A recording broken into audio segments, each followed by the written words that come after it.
आज हम लोग जानेंगे तशबीह, इस्तारा, इशारा और किनाया के बारे में। ये सब किस चीज़ में इस्तेमाल होता है? गज़ल में। और हम इसके बारे में आज जानेंगे तशबीह, इस्तारा, इशारा और किनाया के बारे में। ये सब पता है आप लोगों को? बता सकते हैं तशबीह किसे कहते हैं, इस्तारा किसे कहते हैं और इशारा और किनाया किसे कहते हैं? अब मिसाल के तौर पर हम लेते हैं तशबीह। मिसाल के तौर पर तेरा चेहरा चाँद के जैसा लगता है।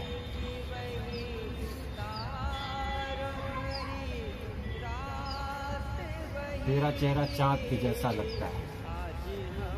इसमें चेहरा को तशबीह दी गई है चाँद से। तो चाँद क्या है? तशबीह।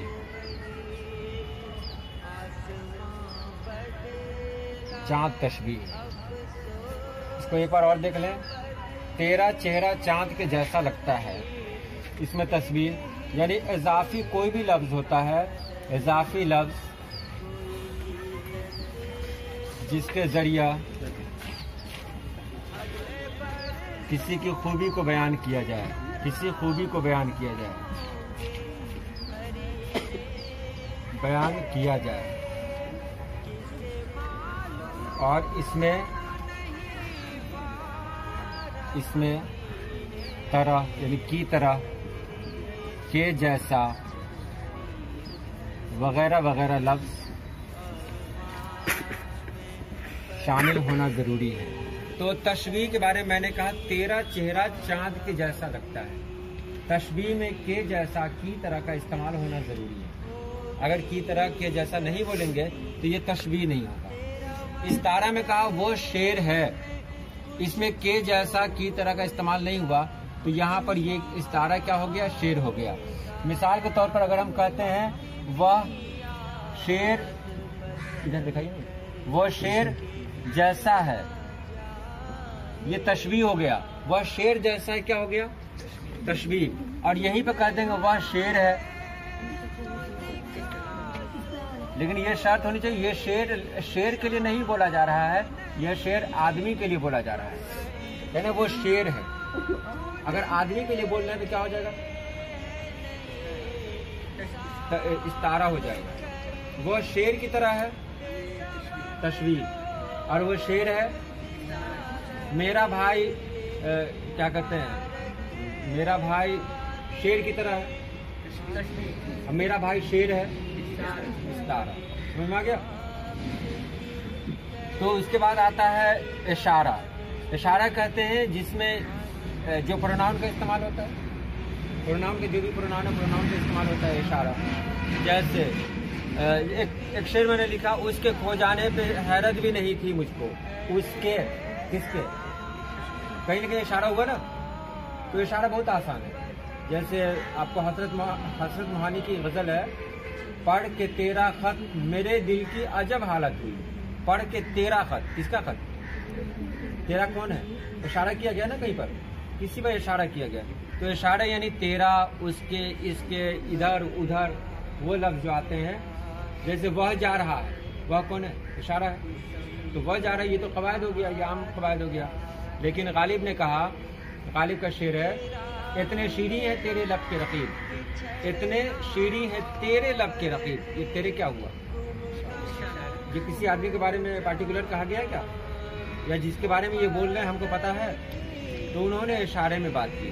तो इशारा कहते हैं जिसमें तेरा इशारे में जब भी किया जाएगा दूसरे की तरफ किया जाता है। तो गालिब का शेर है, इतने शीरी है तेरे लब के रकीब। ये तेरे का पता नहीं किस आदमी के बारे में कहा गया। तो जिस आदमी के बारे में पता नहीं होता है वो इशारा होता है।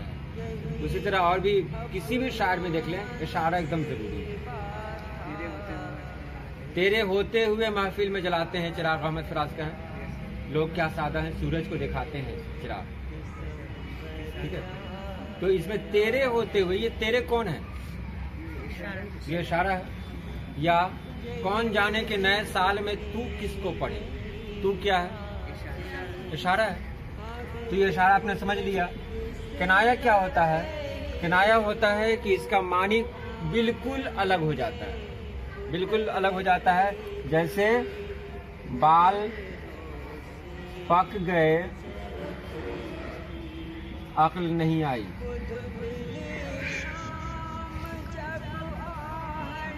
ये बात सही भी है, लेकिन बाल पक गए का मतलब ये नहीं कि बाल पकने की तरफ हम कोई बात कह रहे हो। बाल पकने का मतलब क्या हुआ? उम्र से ताल्लुक है ना, कि उम्र बढ़ गई लेकिन अक्ल नहीं आई। उसके बाद कहते हैं कि तार की तरह ऊंचा हो गया लेकिन आदत में सुधार नहीं हुआ। तार की तरह ऊंचा हो गया मतलब बड़ा हो गया लेकिन आदत में सुधार नहीं हुआ। तो किनाया कहते हैं जिसमें कोई और लफ्ज लेते हैं लेकिन उसका मानी कुछ और निकल जाता है। ये चारों जो होते हैं ना, इस समय अलग अलग मानी ही लिए जाते हैं। ये चारों जो गजल में इस्तेमाल होते हैं, तशबीह, इस्तारा, इशारा, किनाया। इशारा तो बहुत आसान है, तशबीह, इस्तारा और किनाया में अलग अलग अल्फाज लिए जाते हैं लेकिन उसका मानी अलग होता है, जिसको आप लोगों ने फिर समझ लिया। तशबीह बनता है शबीह से। तशबीह कहते हैं, शबीह कहते हैं परछाई को। शबीह कहते हैं परछाई को। परछाई को कहते हैं अक्स। कुछ भी कर सकते हैं, अक्स, और भी बहुत कुछ कर सकते हैं। शैडो, अंग्रेजी में शैडो होगा। शबीह उसकी तरह मिलता जुलता हुआ। तो ये देखिए तशबीह में क्या है, तेरा चेहरा चांद के जैसा लगता है। ये चांद चेहरा के लिए तशबीह दी गई। क्या मतलब है? चांद खूबसूरत होता है या बदसूरत होता है? अगर हमने कह दिया तेरा चेहरा पत्थर जैसा लगता है, उसका कुछ ना कुछ तो मीनिंग निकलेगा ना। तो वहां तशबीह दिया पत्थर से, इसका मतलब कि बेहिस इंसान है, वो पत्थर दिल इंसान है, चेहरे पे कोई मतलब उसकी जो फीलिंग्स नहीं पाई जाती है। तो तशबीह शबीह से बना हुआ है लफ्ज है। और इस्तारा बना हुआ है मुस्तार से। मुस्तार को कहते हैं उधार,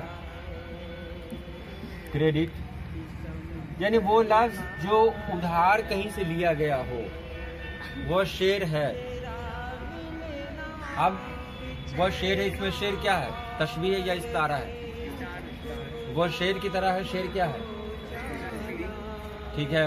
और उम्र हो गई लेकिन मस्जिद में नहीं गए, किनाया। उसके बाद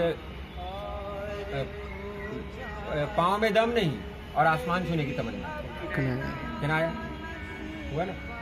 और क्या कहते हैं, आंख में रोशनी नहीं और ताजमहल देखने की ख्वाहिश, किनाया हुआ। इस तरह के बहुत सारे अल्फाज इस तरह के हो सकते हैं। उसी तरह अगर शेर कहें, कोई भी शेर निकलिए ना, वो सारे शेर में कोई एक शेर बोलिए तो किसी का कोई एक शेर, इशारा खुद ब खुद निकल जाएगा। कोई भी शेर बोलिए ना। दूसरी जगह हाँ, घर शबे वादा मेरा मातम सिरा से कम न था, तुम ना आए हसरतें आके मुझको रो गई। मुबारक अजीमाबादी का है। तुम ना आए मतलब क्या हुआ कि तुम ना आए। कौन तुम ना आए? पता नहीं है कि तुम कौन है, तो ये इशारा हो गया। अब इसमें कोई सवाल है तो पूछिए। वह शेर है, इसमें शेर क्या हो गया? इस्तारा हो गया। अगर इसी को जोड़ देंगे वह शेर की तरह है, तो ये क्या हो जाएगा? तशबीह की तरह सिर्फ लगा देंगे तो ये तशबीह हो जाएगा बस। ठीक है। वह फूल है,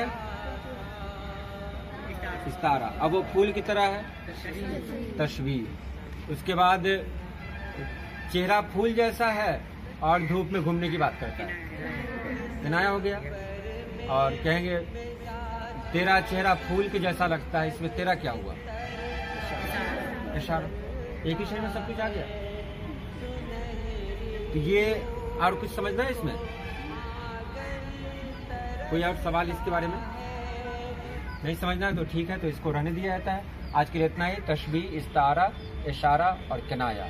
फिर अगले दिन फिर हम हाजिर होंगे दूसरी वीडियो के साथ। आज के लिए बस इतना ही।